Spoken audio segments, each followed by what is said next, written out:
Good afternoon, everybody. My name is Donna Thiesel, and I'm your host of Donna's Edge television talk show where truth matters. Thank you so much for watching every day, Monday through Friday, beginning at 2 p.m. on the Eastern Time Zone as I get to ride home with you in the afternoon. You can find us on television, syndicated, and that's found on Abundant Television, also found on Roku, Apple TV, and Amazon Fire. You can also find the podcast on thenewscasters.com. You can find us on all the social media sites as well. Facebook.com/DFiesel. You can find us on X and YouTube. If it's social media, we're on it. But again, thank you so much for watching. And also continue sending emails. Definitely appreciate that. Donna@DonnasEdge.com, Donna@DonnasEdge.com. As you know, this is a variety show, so we have a lot of different kinds of segments because you all like everything, right? And so do I. So we talk about, politics. We get in mixing in that quite a bit, but also about gardening and all the other things that are out there as well. Cooking, canning, preserving food. We're going to come up with all those kinds of things coming up a little bit later in future shows. But I wanted to talk to you about natural enemies, and I'm talking about predators and parasitoids. Okay, now, these can be dangers or they can be a blessing in the garden. We're going to go ahead and do just a little bit of research, and I found a couple of things that I think you'd really be interested in. And one of those, and also thanks for my friend who sent me all this information, LaRue Hardinger. And then I did do a little bit of digging, and I came up with some information from Clemson University. Everybody trusts Clemson, even you football fans that are for other teams like Clemson's, because there's some great gardening tips in there as well. Now, I went through Auburn University and took some courses there, and so became a gardener. And this is what I found out about taking those courses. I'll never know it all because things change so much in the world and the way we do things. There was a time everybody used, all kinds of weird things out there to get rid of weeds, had chemicals and those things in it. Well, since then, a lot of research has been done, and it's not the best thing to do. And so we all want to use all natural tactics, whatever we can, to get rid of weeds, to get rid of the wrong bugs. Now, there's some good bugs out there. Trust me on this. So we're going to talk about that right now. Natural enemies, predators, and parasitoids. Okay, so let's talk about that. Though most people cringe at the sight of an insect, I grew up with insects.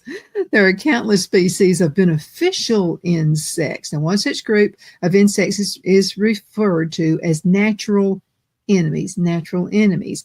Now, these are insects that prey on other insects that frequently cause damage in the garden or in the landscape. So natural enemies can be divided into two main categories. And those are going to be predators and parasitoids. Okay, now here are the predators. Predators, the insects, feed on other insects. Okay, and there are many different species with various feeding habits. Some predators and their prey whole, while others suck out the bodily fluids of their prey. Sounds icky, doesn't it? But it's important to know this stuff. Now, many predatory insects are skilled flyers and or runners, which aids in catching their prey. Some predators use intricate camouflage that allows them to ambush their prey. Now, others feed on slow insect species. Therefore, they do not require speed nor stealth. Okay, now as we call them, lady beetles. Okay, now in this family, they're often called ladybugs and are among the most recognizable insects and are very common and predators of aphids. Okay, now they're really important. I'm going to share with you a couple of things. Lady beetles eat aphids whole and may gobble them as many as 5,000 now throughout the course of their life. The adult and the larvae they go for as well. Now, lady beetles also feed on caterpillars, moth eggs. They're wonderful to have in the garden. Scales, mites, and they may also, if prey is scarce, they may kind of start eating on some of your leaves. So we've got to be careful there. Let's hope for predators, okay? And that keeps them healthy as well. Now, ground beetles and tiger beetles are common in almost every environment and come in a variety of shapes, colors, and sizes. Now, generally, they have large eyes, long legs, and large, powerful jaws for grabbing prey. Now the ground beetles are constantly on the move, okay? So they're searching for prey by sight, though some species do detect prey by scent. Okay, ground beetles and tiger beetles feed on aphids, caterpillars, and other beetle larvae, fly larvae. We want to get rid of them. And also springtails, slugs, and even small weed seed. Now, the adults and larvae live in the soil and have a smaller search range. So they're ground beetles, okay? They're not flying around. And they can swim up to their body weight every single day. Now, this is one I wanted to mention to you. And this is, I don't know if I've got the slide ready or not. So my friend LaRue sent this to me. I don't know if you can see it or not. No, not that one. Right here. Okay, now this is the assassin bug. And so she mentioned this to me because she knows I'm an avid gardener, but you know something, LaRue? I didn't know anything about this, or I kind of knew, but I didn't know what the name of it was. Okay, now they're bugs, and they're what you call ambush bugs. Now they are true bugs, meaning that they have piercing, sucking mouth parts. Now what they do is feed by inserting their straw-like mouth part into the prey, and they inject digestive enzymes, then sucking out the bodily fluids. There's another extremely diverse group of these beneficial insects. Now, assassin bugs can kill prey that is significantly larger than they are and are common predators of caterpillars, beetles, and others. Ambush bugs use camouflage to hide on flowers where they lie in wait for their prey.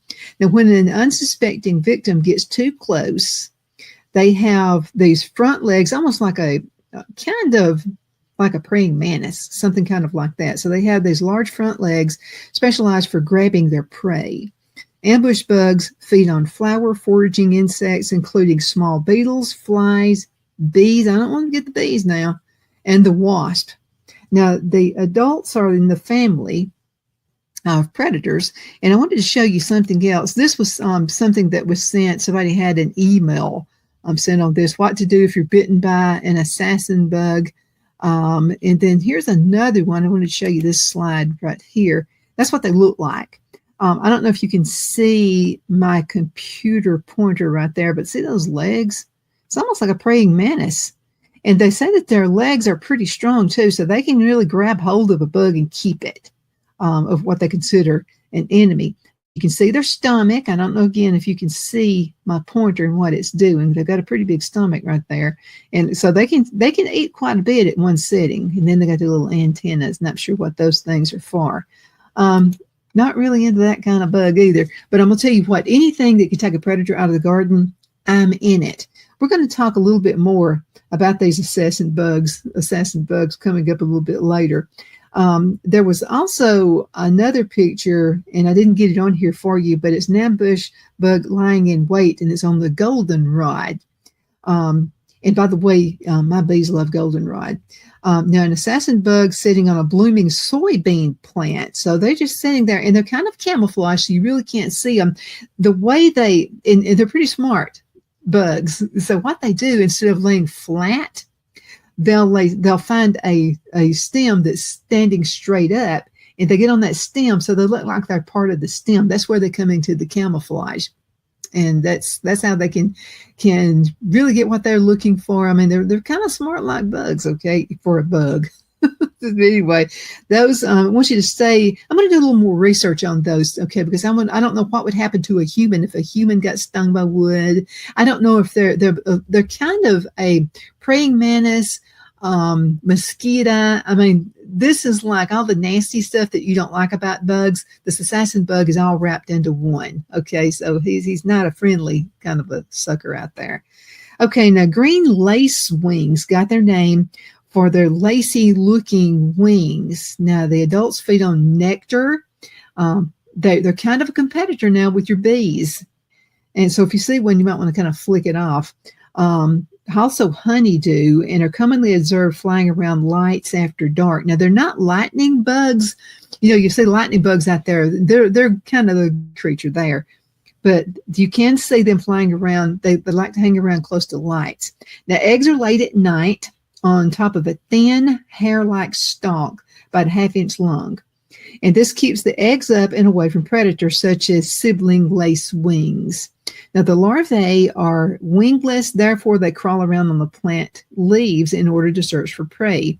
So they don't have those wings yet, so they can't just fly around. They're mainly predators of aphids, but they also eat small caterpillars or beetle larvae.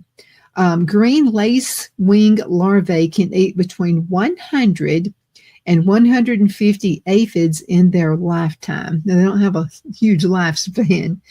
Now, there's something else called the scyphoid flies. It's also called hoover flies. That's what I've known them at. And they're commonly observed hovering around flowers, feeding on nectar and pollen. All again, they're competitors with your honeybees. And they're contributing to pollination. Now, which helps, but I want my bees out there. You know what I mean? A new station alert has arrived. We're getting some bad weather alerts out here, so please forgive the alerts that you hear, but I've got to have them on. I got to know because I'm in the business. Okay, now the symphoid fly larvae, however, are predators of aphids, scales, thripes, and small caterpillars. Now, poor caterpillars, how are there any? Now, adults frequently lay their eggs among or near the colonies, the aphid colonies, to ensure the larvae have plenty to eat, and they live for eating, kind of like we do. Once the blind and legless larvae hatch, they go to work crawling around and sucking the bodily fluids out of their prey. They also visit flowers. Adult scyphoid flies are often mistaken for bees or wasps. I've seen some out there. Now, they're kind of distinctive, because a bee is going to have a little round belly. You know what I mean? They're just little chubs, they're my favorite kind of bug. And then you've got also when they're talking about the wasp, I hate wasps. Those things will just, the thing about a bee is if especially honeybee, if a honeybee stings you, and they're done, they die. Their whole life is given up because they're taking care of that bee, the mother bee. She's the queen, and so that's their whole life is take care of that queen bee. But now a wasp or a hornet, anything like that, if they ever come after you, they're just going to keep stinging, keep, and they don't die. It's like they're forever. They won't go anywhere. So anyway, an easy way to distinguish them is to count the wings if you want to get that close to them, assuming they sit long enough. You know what I mean? Because they're all over the place. Now, they have 2 wings, whereas bees and wasps have 4 wings. So just remember, if it's 2 wings, it's a bad one. Okay, the 4 wings are going to be your bees and, unfortunately, your wasp. Let's go into a commercial break, and we're going to return in just a few minutes. So you hang in there with us. We'll talk more about bugs. Twin City Used Car Sales has been serving drivers in the Northeast Alabama area for years with a quality selection of late model used cars, SUVs, and pickup trucks. On top of our extensive selection and competitive prices, we offer professional auto financing services for used car buyers of all credit levels. Whether you've just begun your search or you're ready to secure your next vehicle, at Twin City Used Car Sales, you will drive away with the vehicle of your dreams. The sales and finance staff at Twin City Used Car Sales looks forward to serving you, and you can apply for financing online before your visit to our used dealership in Gadsden, Alabama. Check us out on the web at twincityusedcars.com or go by our location at 901 First Avenue, Gadsden, Alabama. We sincerely look forward to serving you.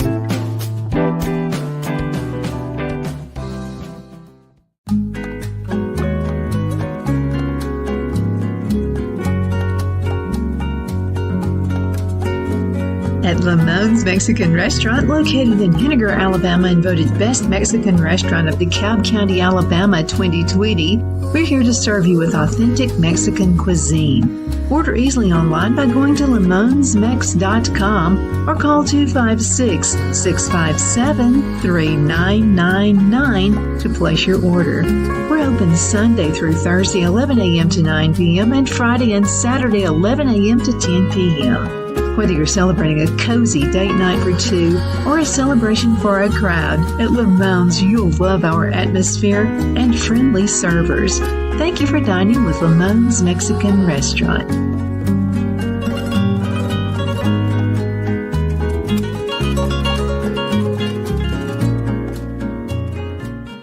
At Liberty Bank, we're all about community, whether it's to help with a charity fundraiser or help families in need. Toys at Christmas or a local football team, we're here for you. You see, we realize the importance of family. Sometimes it's to build a new home or necessary home repairs. We're here for you.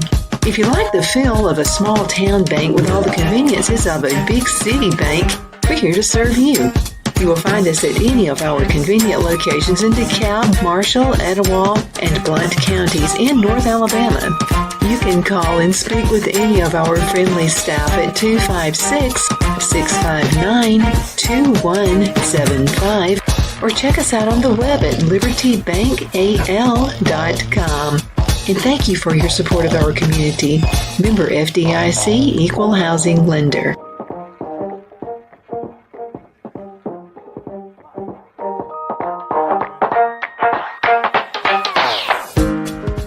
Because of your overwhelming support, our 1488 MyPillow has been one of the biggest sales in MyPillow history.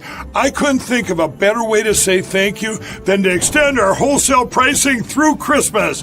Get a classic standard MyPillow for only $14.88. Upgrade to a queen size, just $18.88. King size, only $1 more. Get my body pillows for only $29.88. And ready? Multi-use MyPillows, only $9.88. It's perfect time to stock up for Christmas gifts for everyone on your list. Go to MyPillow.com or call the number on your screen. Use your promo code to take advantage of our wholesale pricing. Including my classic standard MyPillow is only $14.88. But that's not all. I'm so confident you're going to love our classic MyPillows that I'm going to extend my 60-day money-back guarantee until March 1st, 2025. Plus, orders over $75 ship absolutely free. Donna's Designs offers a line of handmade memorial, wedding, and keepsake jewelry that launched back in 1970. I'm a self-trained jewelry designer, and I will work closely with you to create unique designs you can love and treasure for years to come. Whether that be flowers that were used in a funeral arrangement or stones you found on the beach at a memorable trip, call me at 256-659-4319, and let's think of the possibilities. I know, I'm a girl and I'm talking about bugs. Yeah, bugs can be a good thing. They can be a bad thing. There are so many natural bugs. We're talking natural enemies. Okay, and also about natural beneficial bugs. Yeah, we mentioned the ladybugs. A lot of people, I know when I had a store, and so a lady was constantly coming into my store looking for ladybug jewelry, and her daughter had passed away, and the daughter just loved ladybugs. She said she would just catch them and just, put them in.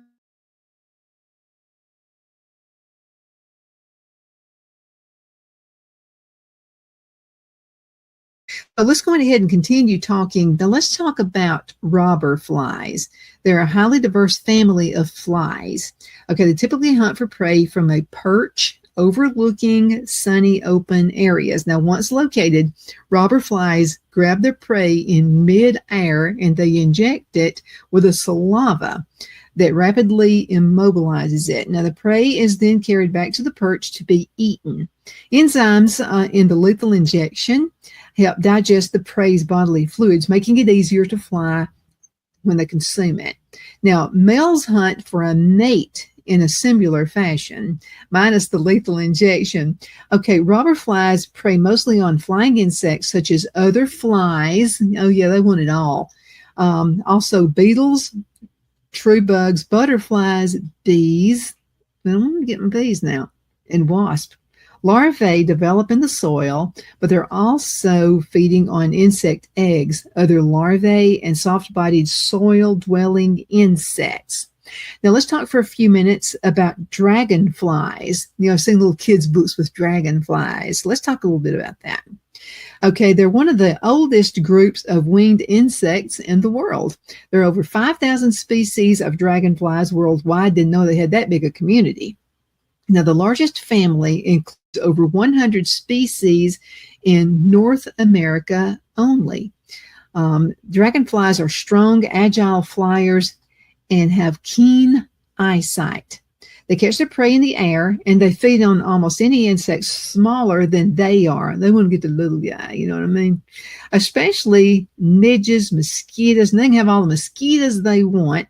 Butterflies and adult females lay eggs by flying low over the surface of water and tapping the tail and then their abdomen on the water, shaking eggs out as they fly. Doesn't like a good mother, does it? Eggs can also be laid on aquatic vegetation.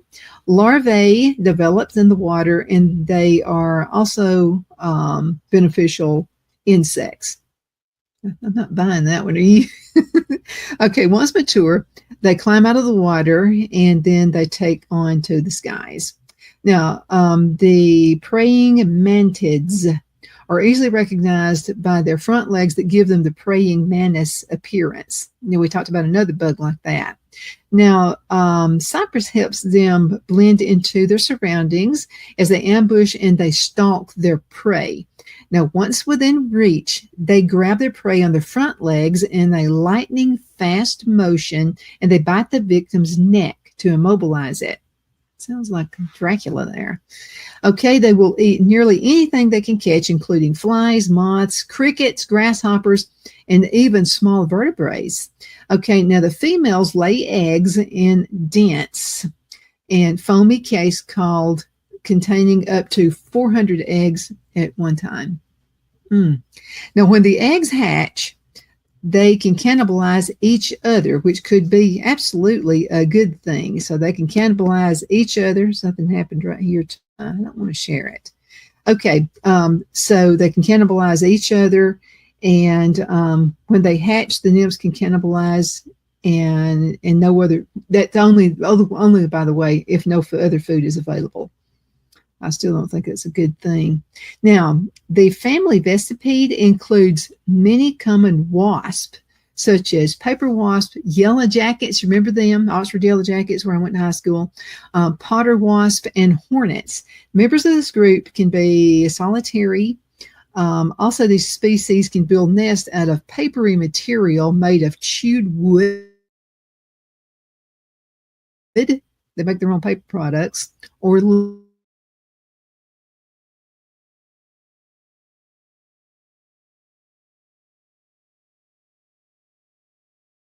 midges, leaf miners, and icky spiders.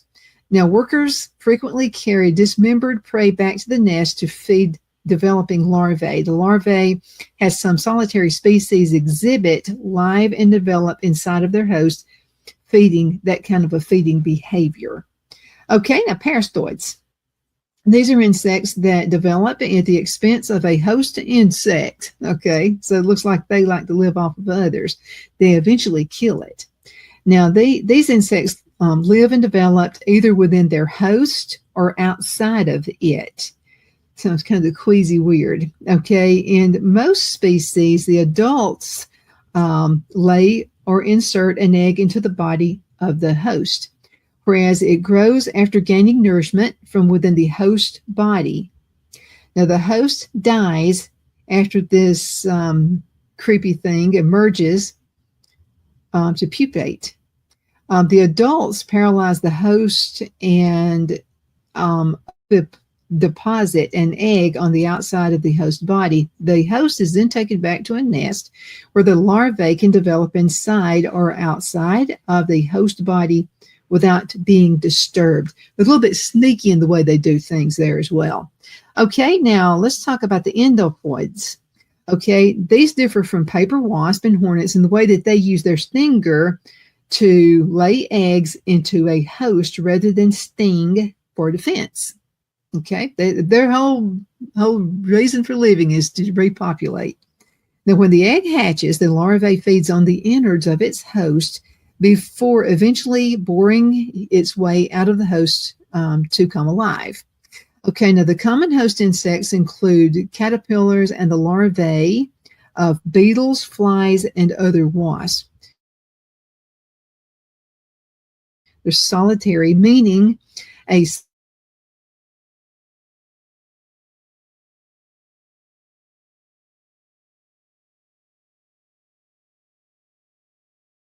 structures, and they're often longer than their bodies, those legs are. So they got something to grab onto. This is the largest wasp family in North America with over, guess what, 3,300 species. That doesn't sound like a good thing to me.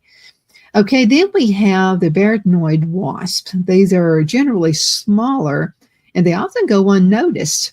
So the females will deposit eggs into the host insects, kind of similar, can be solitary, or many eggs can be deposited into a host at the same time. Now, the larvae of some of these species remain attached to their host after exiting their predate.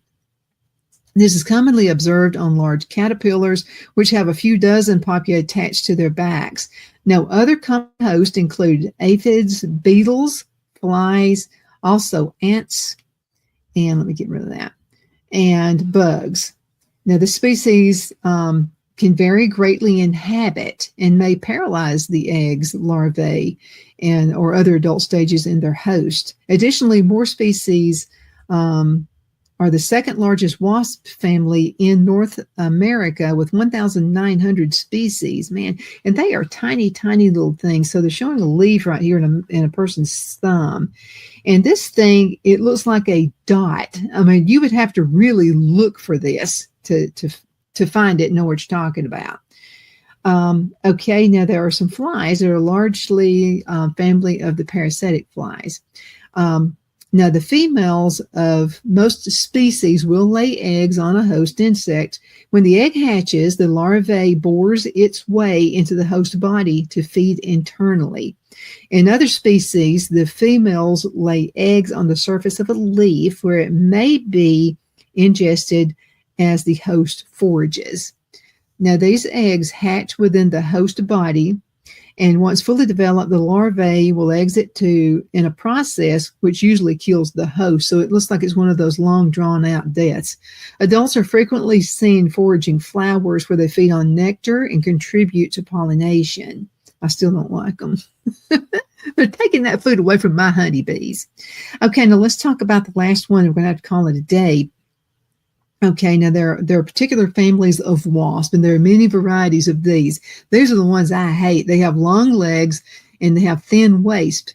Now, common members of these closely related groups include the mud daubers. We've seen them. They're all over the place. I grew up fighting them off. Thread-waisted wasp, and most species nest in the ground, though some, such as the mud dauber, boy, I remember those. You'd see them like on window casings, anything wood, and they'll connect to it. And they construct nest out of mud well above the ground. Now, the nests are provisioned with insects or spiders that have been stung and paralyzed. That's how they build their house. Okay, eggs are laid on the prey, which is then fed on as the larvae develop within that nest. Adults can be observed foraging flowers and feeding on nectar. Now, did I gross you out with this segment? If you're into gardening, you really need to know about this part of the gardening as well, so you can know what kind of defense you need to take just in case. And there are all kinds of natural ways you can get rid of these predators. We're going to talk about that on another show, but you can go ahead and do your own research as well. Thank you so much for watching Donna's Edge Television Talk Show. It's brought to you by so many wonderful sponsors. We have Honey Baked Hams just come on with us. And if you'd like to win a Honey Baked Ham gift certificate, you need to send me an email, donna@donnasedge.com, donna@donnasedge.com, and we'll have a drawing. Bobby Ledbetter with Twin City Used Car Sales. He's an awesome guy. He's out of the Gadsden, Alabama area. And also My Pillow, and just a number of wonderful folks that we do business with. But again, thank you so much for watching. Continue sending emails, donna@donnasedge.com. That's donna@donnasedge.com. Thanks for watching.